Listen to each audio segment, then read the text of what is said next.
आजादी का उत्सव स्वातंत्र्य दिन आरंभ ऑर्गनायझेशन महाराष्ट्र राज्य द्वारा भव्य दिव्य प्रमाणात साजरा करण्यात आला। यानिमित्त स्वातंत्र्य दिनाच्या पहाटे भव्य जागरण बाईक रॅली काढण्यात आली। रॅलीत महिला पुरुष युवक युवती यांनी मोठ्या संख्येने सहभाग घेतला। या रॅलीला आरंभ ऑर्गनायझेशनचे अध्यक्ष कॅप्टन सुनील डोबाळे यांनी आरंभ संपर्क कार्यालय येथून हिरवा झेंडा दाखविला। सकाळी 6 वाजता शहरातील विविध मार्गावरून जागरण रॅली देशभक्तीचे गीत वाजवून जवळपास संपूर्ण शहर देशप्रेम या भावनेत वाहून गेले।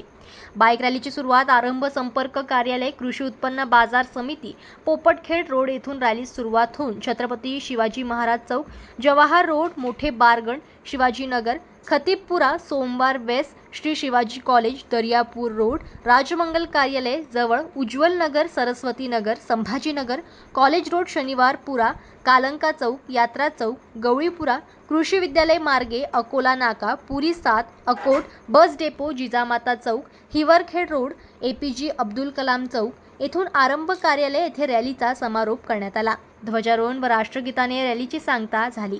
रॅलीमध्ये सर्वात समोर देशभक्ती गीतांचे वाहन, नंतर महिला आपापल्या बाईकवर नटून थटून सवार होत्या, तर त्या मागोमाग पुरुष बाईक स्वार व सर्वात शेवटी स्वतः कॅप्टन सुनील डोबाळे हे होते।